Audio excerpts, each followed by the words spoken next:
Hi friends, my name is host Eric, and I am the host of Talking with Famous People.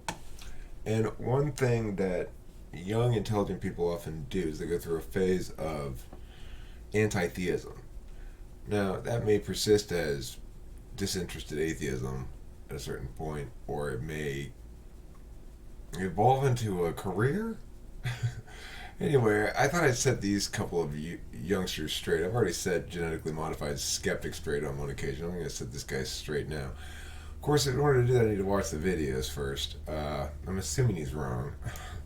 Good morning, everybody. My name is be. Alex, and I spend a lot of time on this channel discussing the existence of God rather than the political consequences of belief in one, for reasons I've detailed in the past. Today, however, I'd like to address a more pragmatic argument. That is, the view that religion, whether real or not, offers some real utility and usefulness to its adherents. This is the idea that even if it is all just wishful thinking, religion still offers much benefit to people and should be respected for this reason. You'll have heard this debate before. It's more in the realm of the politician than the philosopher, and is probably the most emotive topic of the entire God debate. Now, to tackle this, I've enlisted the help of a brilliant fellow YouTuber who you should all immediately subscribe to. He goes by Genetically Modified Skeptic, and you'll be hearing from him shortly. And a sister video to this one is on his own channel, in which I continue my part of the discussion. Even if you lose interest in this particular topic, you simply must go and look at his content. So let's not waste any time here. Let's get into this. Consider, if you will, the fact that some form of religious belief demonstrably permeates effectively all cultures in all places at all times. It's also not a new phenomenon. People have worshipped rocks and animals and spirits and stars since before records began. And what does this all suggest? Well, for religious belief to survive and prosper in such a manner, it seems only logical to suggest that it must have some kind of evolutionary benefit. If it didn't, or was harmful in some way, how could we possibly explain its prominence? Here we have the first argument I want to cover, the argument for evolutionary utility. Would you like to debate me on evolution? Keep in mind, I'd be negating evolution, you'd be affirming evolution. I'm not affirming an alternative to evolution. So, are you down? You got 200,000 subscribers, and position yourself as the rational one, then surely you'll take my challenge. Come debate me on evolution. I'd be happy to do that. I'd be thrilled. Utility. Basically, that religion must have been useful to us and served such an important purpose that we couldn't dispense of it or do without it, or else it wouldn't have survived the evolutionary lottery. How can we reconcile religion being beneficial, perhaps even necessary to... Okay, the other thing is, even if you do believe in evolution, wouldn't you have to necessarily argue that our belief systems evolve separately in their own evolution, their own metaphysical evolution, distinct in a way that's distinct from the physical evolution? Or are you saying that our beliefs are a product of our brain's architecture? To human evolutionary survival, with the belief that it's harmful in some way and a detriment to society, as many critics of religion maintain. And why on earth would we suggest removing something that has so significantly affected the evolution of man? Well, here's the thing. Is that a possible thing that's up on the table here, that we're going to remove religion? Or if you're just talking about the ought state, ought people forsake their own religion, or ought human beings disavow religion, then that's fine. But if you're going to say we replace it, I mean, what the fuck are you talking about? At gunpoint, forcing everybody to be atheists? Looking for answers, we should consider that we might actually be asking the wrong question. Remember, evolution is a complex process, and things aren't always as they seem. Come debate me about it. Religion itself, in Evolution's fact, is bullshit. a massively complicated social phenomenon, and so to simply ascribe it evolutionary advantages may be a little short-sighted of us. There is a very plausible possibility that religion, rather than being a product of evolution... Oh, is it a plausible possibility? Are you sure? You know what I like? I like possibilities that aren't plausible. I'm having trouble thinking of any. Come on. This guy, oh my god. Somebody needs to wipe that fucking smuggery off of him. Is what Richard Dawkins has called a byproduct of evolution. That is to say, religion could be a manifestation of a very different evolutionary trait. I'll relay Dawkins' own example to you. Have you ever seen a moth commit suicide? It happens all the time. Moths will seemingly intentionally and completely of their own accord fly into candle flames and burn to death. Now, of course, this isn't exactly beneficial behaviour, and yet there seems to be some evolutionarily built-in tendency for them to do this. What's going on here? Well, Dawkins has suggested that this is an example of an evolutionary byproduct. Moths use light sources to navigate. To ensure they're travelling in a straight line, they'll keep the sun or the moon at a constant angle in their vision whilst flying. And because these light sources are so far away, they stay at the same angle. And moths didn't evolve in a world with artificial light and candles. If they try to use a near flame to navigate in the same way, it will rapidly change angle, causing the poor thing to circle the flame until it reaches the centre and burns alive. Now, this is an evolutionarily... What I'm curious about is why haven't they evolved since to get rid of that? beneficial trait within moths, causing a rather unfortunate side effect. We could ask then, what is the evolutionary benefit of moth suicide? But of course, this is the wrong question. The real question to ask is, what is the separate underlying evolutionary trait that is causing this bizarre and detrimental behavior? In the same way, rather than asking, what is the evolutionary benefit of religion, it may be more sensible to look for what could be causing religion as itself a bizarre and detrimental side effect of society. It may just be that religion is evolutionarily harmful, but a worthwhile sacrifice for whatever underlying beneficial trait is causing it to occur. But with that noted and out of the way, I would maintain that even if religion was explicitly beneficial to the evolution of humanity and not just a side effect, it wouldn't matter. This doesn't mean that it's useful to us today. The theory of evolution is a way to describe events that occurred to bring about the variety of life on Earth. It's not prescriptive. In other words, it tells us how we got here, not how we should conduct ourselves today. This would be social Darwinism, which... Okay, that would be normative, not prescriptive. So how we ought to conduct ourselves as a ethical or moral issue, or even a correctness issue, how we ought to conduct ourselves is necessarily a normative question. How you ought to conduct yourself, or how I ought to conduct myself, is a prescriptive question. So the distinction is important and should be, the word should be used correctly. Now, it is true, you could argue that a normative claim is a manner of prescriptive claim. That actually prescriptive is a set that includes both normative and pragmatic.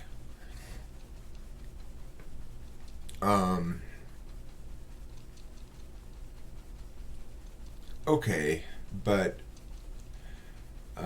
it's better to, well, I don't know.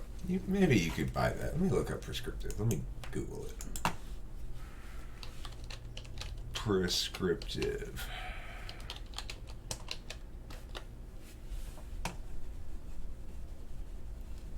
Relating to the imposition or enforcement of a rule or method that become legally established or accepted by long usage or the passage of time, a prescriptive right away. Relating to the imposition or enforcement of a rule or method.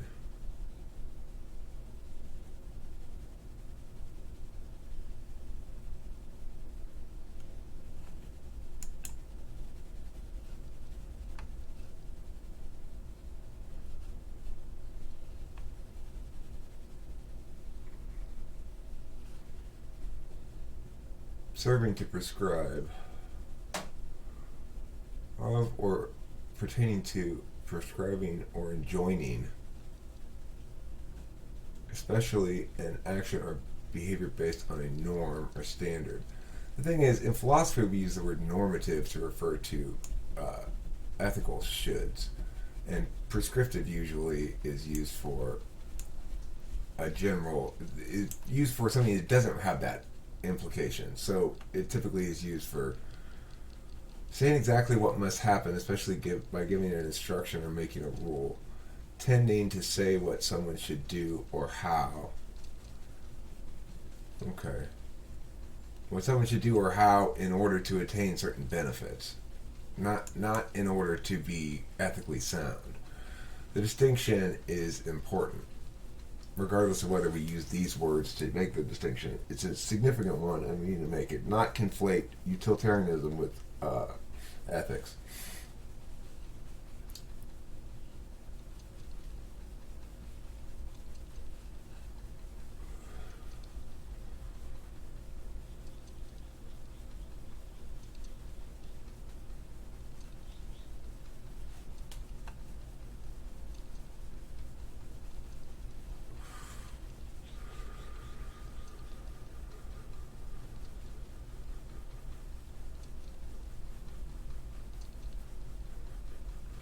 Okay, so you can see from the use of the words here that really the word you're meaning Just as any given religious apologist may proclaim the truth of their is just okay, so just as you can see in those example sentences that prescriptive is best used to mean non-normative, non-ethical. Go on. Is ought fallacy. The key thing to note here is that just because something is natural doesn't make it right. And even if it helped us in the past, it doesn't mean that it would help us now. For example, fallacy, rape sure. is an extremely natural act and very likely played a large help in our evolution. But we can all recognize that this doesn't mean that we should be doing it today. In fact, we positively abhor it. Daniel Dennett, in an interview once, gave the example of the sweet tooth. It's easy to see why humanity has evolved to enjoy sweet things, but thanks to the oversaturation of modern food with copious amounts of sugar, it's actually quite a harmful trait to have. Think about it. Having a sweet tooth in the past undoubtedly helped our evolutionary ancestors. Such a simple However, concept. not only is it now not needed, treating it's it actually as though harmful we're- and causes obesity and diabetes, among other problems. Still, the genetic basis of the sweet tooth is not going away. Humanity is, it seems, to use the phraseology of Thomas Jefferson, still wearing as a man the coat that fitted as a boy. We may similarly have a genetic tendency towards religion and faith, but in the same way that we now control our diets in spite of our sweet-loving nature, we should really begin to dismiss our supernatural beliefs for much the same reason. I've heard it said that religion is like a shoe insole. One might be needed for some duration of time to help shape a foot properly, but once it's served its purpose, it should be removed, and in fact, if it isn't removed, can deform the foot. Given what we now understand about science and the universe, religion is deforming us in this way. The point I'm trying to make is that yes, religion may have served us some evolutionary utility in the past, but that doesn't mean it serves any social or individual utility today. The insult We get it. We get the concept. Of course, if evolution's bullshit, what do you do with it then? What do you do then if evolution's bullshit? What are you going to say about how are you going to frame everything if not through evolution? Come to maybe on it. I mean, man up, for God's sake. insole has served its purpose. The foot of humanity can walk on its own without the support of faith and superstition, and once the insole is removed entirely, it may even be able to run. However, this is but one of many arguments for the utility of religion, and to help me discuss a few more, here's a criminally undersubscribed YouTube channel on whose own channel you'll find the second half of my contribution to this topic. A link is in the description. So, I'll leave you in the hands of genetically modified Skeptic. Thanks for having me on your channel, Alex. In further consideration of how and if religion benefits humanity, let's take a look at a few claims regarding the utility of religion. It's been proposed that regardless of whether or not the supernatural elements of any religion are true, religion is still beneficial or even necessary, as it is served well as a tool with which to construct more cohesive communities, thereby benefiting our collective well-being as a social species. Additionally, it's pointed out that religion provides community even today, which is necessary for the health of any one individual and prosperity of any one society. First off, I have no qualms about recognizing that religion has in fact united countless groups of people throughout history.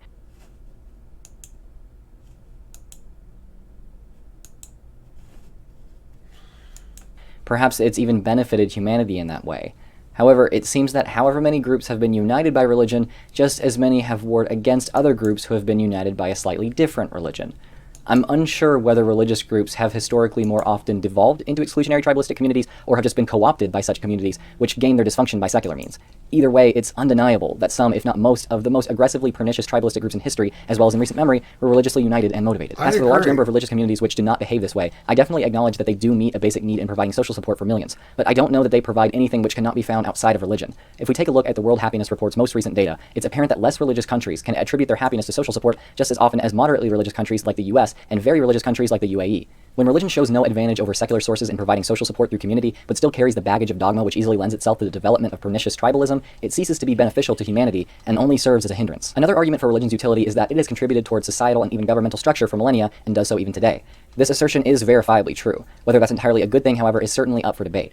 I'll readily make the concession that religion may have benefited humanity by creating societal structure on several occasions. Although, just as I did with the last point, I must point out that religion has likely contributed to the destruction of a similar number of societal and governmental systems as it helped create. I'm speaking, of course, of instances of near total annihilation of other societies like those carried out by Christian crusaders and Islamic jihadists, but also of the instances where the influence of religion has made society to regress so that its government enacts laws which strip away human rights. Examples of this include the tyrannical rule of the Catholic Church in medieval Europe, which called for the death of heretics, the previous adoption of the caste system in India, which enforced adherence to assigned societal roles, and of course, to the legislation of Sharia in a multitude of countries even today. The recognition... Okay, so when we talk about religion as being bad or good in this capacity, in the way that he's doing about it, like does it serve a good purpose and blah, blah, blah, blah. It's extracting from the reality of faith, the reality of faith, which is it's an individual's behavior. It's not an argument. So in order to have faith in God, I don't need to win an argument that God exists. In fact, I don't need to be convinced that he exists on some sort of intellectual level at all. That's an affirmation. I'm not making an affirmation when I'm praying to God. Now, of course, the utility that you you don't address at all is the particular utility. So why is God useful to me is a different question than why is God useful at all, or if God is useful at all. The thing is, what the most important thing to note is that we understand everything in life through teleology. That is to say, how it's going to be used, or what it's for, or what its purpose is. And everything we deal with is purpose in some regard. Like, even you, who are opposed to the notion of a God-created universe or something, with good reason. I mean, if you're going to talk about the argumentation, there's no argumentative reason to avow, in the fashion that people do with religion.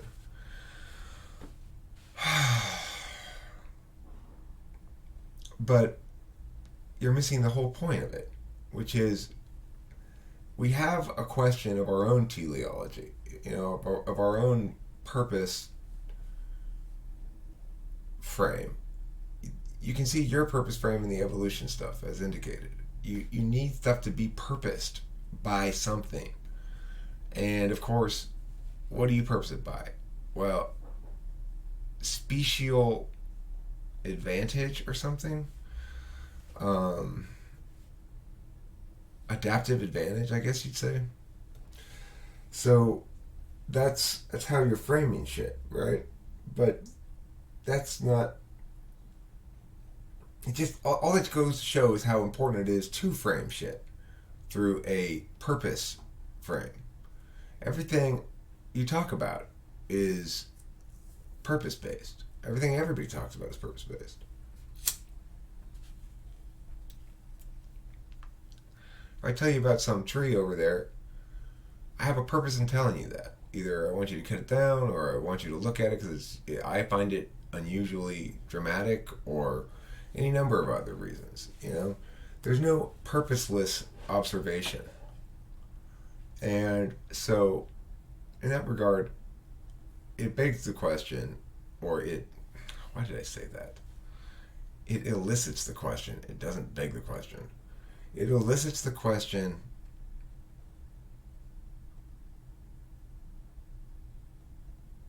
why am I here? For what purpose am I here? So, we can't really understand purpose except through an external purposer in that regard. And if we choose to be honest with ourselves in our intellectual exploration of ideas, we'll discover soon enough that evolution doesn't make any sense. It doesn't make a goddamn bit of sense. And it doesn't withstand any scrutiny. You probably don't even know what the thing is you believe in. I don't even know if I want to watch any more of this stupid ass video. It's freaking annoying me. Here, let's listen to Jazzercise instead. Not that, Eric. God damn it. Okay, so Cosmic Skeptic, Genetically Modified Skeptic, come on. Come and debate me. Don't puss out now. Hey! Hey there. Well, hello.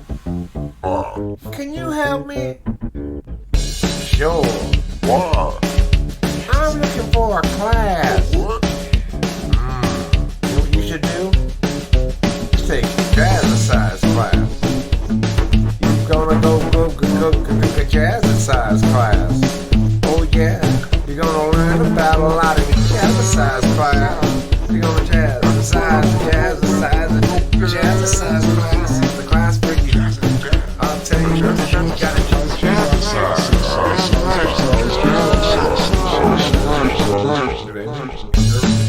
Jazzercise. What? Jazzercise? Yeah, Jazzercise. What? Jazzercise.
never don't jazzercise. Never don't jazzercise.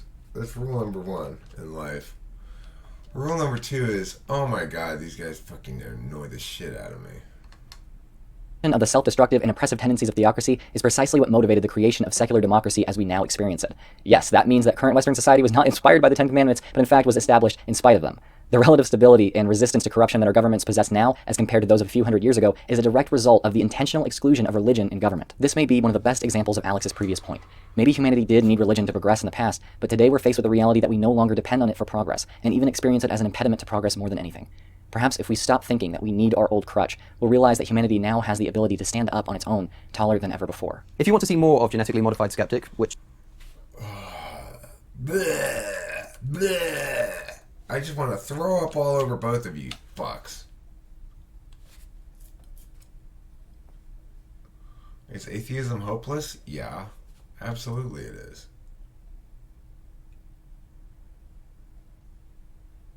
It's so stupid. It's an individual behavior. It's a behavior that individuals engage in. I'm as anti-Muslim as, or anti-Islam as anybody. Well, not as anybody, but I'm certainly anti-Islam. I think it's fucking pre-Enlightenment thinking and barbaric and fucking awful. I think a lot of how organized religion plays out. There's a lot of bad things, but there's a lot of bad things in everything, you know? Definitely Islam's way worse than other religions. The point is, I don't have any religion, but I pray to God. I had to do that in order to quit drinking. And I literally think it was the most necessary component of it, because it's humbling, especially if you consider yourself an atheist. As I did, to follow someone's instructions to pray. But it's, over time, revelatory about the word hubris, which both of you two fucks display ample of. Goodbye, good day, have a pleasant evening. Don't forget to eat plenty of cheese. And if you're looking forward to the publishing of Jazzercise soon, well, it's getting there. It's getting there. I'm not. Oh, Kim's not like, you don't love Jazzercise? No. I cannot believe you made my pee and my pee move. I'm sorry, my pee and my pee. I'm sorry, Mommy is so mean to you. Mommy is not mean to you. You're mean to Mommy. Okay, well, anyway. Don't forget to eat plenty of cheese. Right. Well said.